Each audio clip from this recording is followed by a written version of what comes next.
এক গ্রামে বাস করত এক চাষি। তার ছিল এক ছেলে বলাই। বলাই ছিল সহজ সরল, যে যা বোঝাতো বলাই তাই বুঝতো। একদিন চাষি সারাদিন মাঠে চাষ করে রাতে বাড়িতে ফিরছিল। এমন সময় হঠাৎ সে চোখে একটা বীজ চকচক করে উঠতে দেখে। কি ব্যাপার, এই রাতে চাঁদের আলোতে ওখানে কি এমন চকচক করছে? বিষয়টা দেখতে হচ্ছে তো।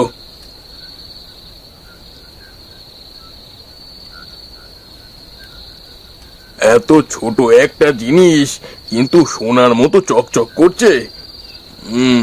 দেখে তো মনে হচ্ছে এটা কোনো গাছের বীজ হবে হয়তো। যাই, এটা নিয়ে বাড়িতে যাই।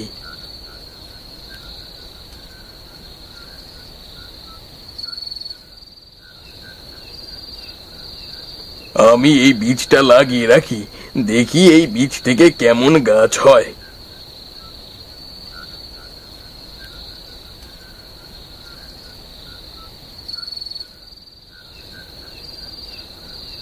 কে ওখানে? এইভাবে কে মাটি কোপাচ্ছে? ও তুমি? আমি ভাবলাম কে না কে। তা এখানে কি করছো? ও কিছু না, এই টমেটোর বীজ লাগালাম একটা। কি? টমেটোর বীজ? তা এই অসময়ে টমেটোর বীজ কোথায় পেলে শুনি? তা পেয়েছি, চলো, খুব ক্ষুধা লেগেছে, কিছু খাইতে দাও তো। হ্যাঁ চলো, তুমি বসো, আমি তোমার জন্য খাবার নিয়ে আসছি।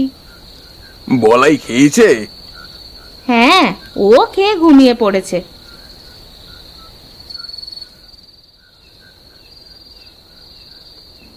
এই নাও, খেয়ে নাও।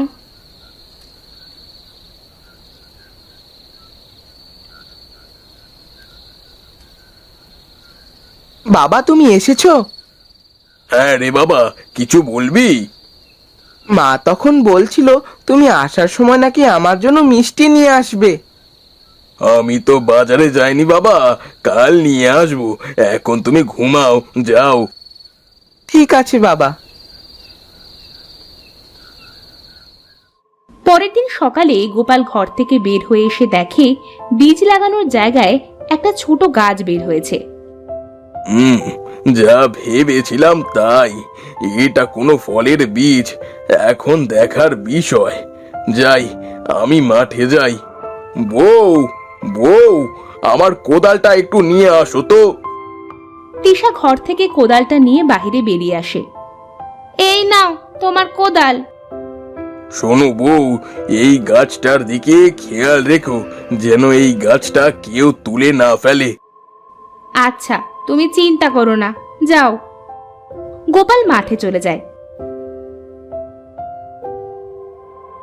তিশা গাছটার কাছে বসে বলে, এই গাছটা দেখতে এমন অদ্ভুত লাগছে কেন? দেখতে কেমন যেন টমেটোর গাছের মতো লাগছে। এমন সময় সেখানে বলাই আসে। মা, ও মা, এখানে তুমি কি করছো? কি আর করব, তোর বাবার গাছ পাহারা দিচ্ছি। শোন, তুই এই গাছটা সারাদিন পাহারা দিবি। দেখবি এই গাছটাকে যেন কিছুতে না খেয়ে যায়। খেয়ে গেলে তোর বাবা বকা দিবে। আমি গেলাম। তিশা এই বলে সেখান থেকে চলে যায়। বলাই গাছটার কাছে বসে থাকে। এইদিকে গোপাল মাঠে জমিতে কাজ করছিল। এমন সময় সেখানে নিতাই আসে। ও গোপাল দাদা, তা সকাল সকাল মাঠে চলে এসেছো দেখছি। তা আসলাম, কাজ তো করতে হবে। তা ঠিক, কাজ না করলে খাবে কি? তাই জমিটা চাষ করতে কত টাকা ঠিক করেছো? 10 টাকা দাদা। তা বেশ, তাহলে থাকো, আমিও যাই গো, আমারও অনেক কাজ আছে। এই বলে নিতাই চলে যায়। গোপাল সারাদিন মাঠে কাজ করে সন্ধ্যের সময় বাড়িতে ফিরে যায়। আর গিয়ে দেখে বলাই গাছটার পাশে বসে আছে। এই কি, গাছটা কত বড় হয়ে গেছে! আর বাবা বলাই, তুই এখানে বসে আছিস যে? মা বলেছে এই গাছটা পাহারা দিতে, যেন কিছুতে এসে খেয়ে না যায়। আর বাবা দেখো, গাছটা একটু একটু করে কত বড় হয়ে গেছে। তাই তো দেখছি। আচ্ছা চল বাবা, ঘরে চল।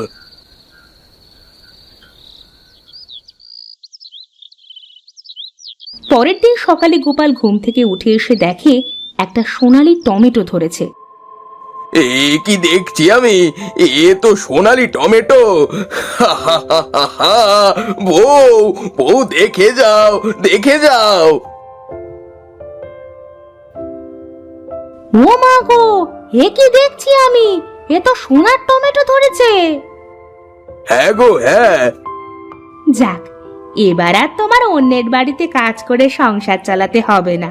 শোনো না, একটা কাজ করো, তুমি এই সোনার টমেটোটা বিক্রি করে আসো, আর আজ অনেক কিছু বাজার করে নিয়ে আসবে। হ্যাঁ গো হ্যাঁ, আর দেখো গাছের নিচে কত চারা গাছ হয়েছে।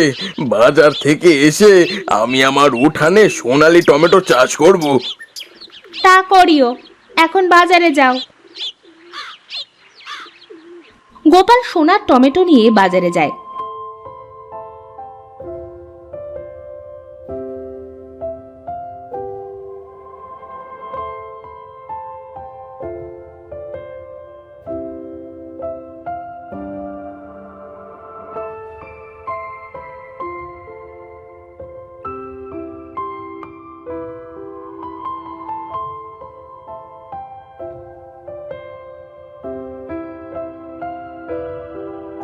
বউ, ও বউ, এই দেখো কত বড় মাছ কিনেছি। অনেক সুন্দর তো মাছটা, দাও দাও। ধরো মাছটা ধরো, আর এই নাও টাকাগুলো ধরো। তিশা মাছ নিয়ে ঘরে চলে যায়। হুম, একটা গাছে একটা সোনার টমেটো হয়েছে, তাহলে আরো লাগালে আরো বেশি হবে। যাই, চারা গাছগুলো তুলে লাগিয়ে ফেলি।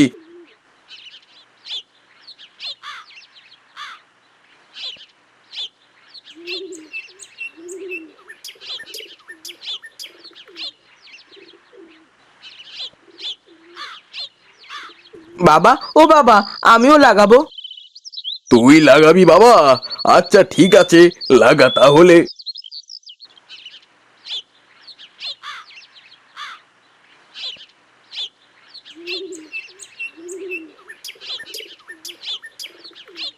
হ্যাঁ, এবার হলো আমার সোনালী টমেটোর বাগান। আমাদের সোনালী টমেটোর বাগানে কি বাবা সোনার টমেটো ধরবে? হ্যাঁ রে বাবা, হ্যাঁ। দেখতে দেখতে কিছুদিন পার হয়ে যায়, সব টমেটো গাছগুলো বড় হয়ে যায়, আর সবগুলোতে সোনার টমেটো ধরে। ওগো দেখো, আমাদের কত সোনালী টমেটো ধরেছে। হ্যাঁ গো হ্যাঁ, কাল সকালে সবগুলো টমেটো তুলে বাজারে বিক্রি করতে যাব। ওগো, আমার জন্য একটা শাকনলি হার বানিয়ে দেবে? দিব বউ, সব দিব। আগে সোনালী টমেটো গুলো বিক্রি করে নি। আচ্ছা ঠিক আছে, চলো এখন খাবার খাইবে।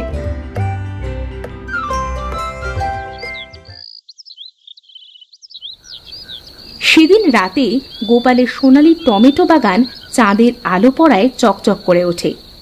এই দৃশ্য লালু চোরের চোখে পড়ে। এ কি, গোপালের বাড়িতে এত আলো আসছে যে? ব্যাপারটা কি দেখতে হচ্ছে তো। আরে বা, আমার তো কপাল খুলে গেল, এ তো সোনার টমেটো। আমি অনেক বড় লোক হয়ে যাব, বড় লোক। না না, বেশি কথা না বলে এই সব টমেটো নিয়ে কেটে পড়ি।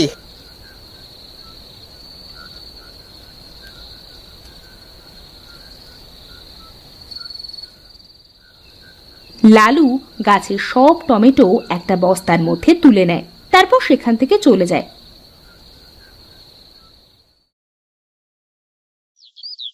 পরের দিন সকালে গোপাল আর তিশা এসে দেখে একটাও টমেটো নাই। ওগো, ওগো, আমাদের সোনার টমেটোগুলো কোথায় গেল? আমি তো এইটাই বলি, আমাদের সব টমেটো কোথায় গেল? তাহলে কি রাতে চোর এসেছিল আমাদের বাড়িতে? চোর? চোর হতে পারে। আমাদের গ্রামের চোর থাকার মধ্যে তোর ওই পাড়ার লালু চোর। আচ্ছা বউ, তুমি ঘরে যাও, আমি গিয়ে দেখে আসি লালু চোর আমার টমেটো চুরি করেছে নাকি। এদিকে লালু সব টমেটো বিক্রি করে রাস্তা দিয়ে মনের আনন্দে হাঁটছিল। ওই তো লালু চোর বাজারের দিক থেকেই আসছে, আর কি যেন বলতে বলতে আসছে মনে হচ্ছে। এই বলে গোপাল একটা গাছের আড়ালে লুকিয়ে পড়ে আর লালুর কথা শোনে। রাতে বড় একটা দান মেরেছে, আজ রাতেও যেতে হবে। যদি আজ রাতেও এমন একটা বড় দান মারতে পারে, তাহলে কাল আমি এই গ্রাম ছেড়ে চলে যাব। গোপাল, তুই করবি সোনালি টমেটো চাষ, আর আমি করব সব চুরি। ও, এই ব্যাপার। দাঁড়াও চান্দু, আজ রাতে আমার বাড়িতে এসে দেখো, দেখাচ্ছি তোমার মজা।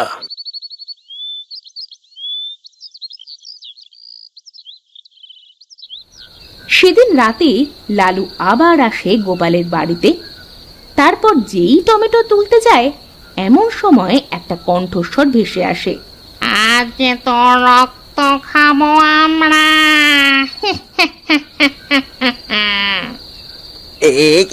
কে তোমরা? এই লালু, লালু, কি রে, আজ ও টমেটো চুরি করতে এসেছিস? ধর ধর ছোকরাকে, আর তাজা রক্ত খা। না না, আমাকে তোমরা খেও না। আমি আর কোনোদিন এই টমেটো চুরি করতে আসবো না।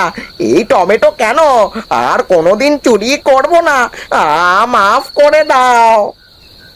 এই কথা মনে থাকবে তো, যদি চুরি করতে যাস তাহলে কিন্তু তোর রক্ত চুষে খেয়ে নিব। যা, পালা এখান থেকে। লালু দৌড়ে সেখান থেকে পালিয়ে যায়। এমন সময় গোপাল আর তিশা টমেটো গাছের মধ্যে থেকে উঠে বলে,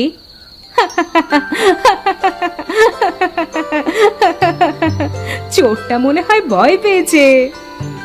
আর কেউ আমাদের সোনালি টমেটো চুরি করতে আসবে না। এরপর থেকে গোপাল রোজ একটা করে সোনার টমেটো বিক্রি করে সুখে শান্তিতে বসবাস করতে শুরু করলো।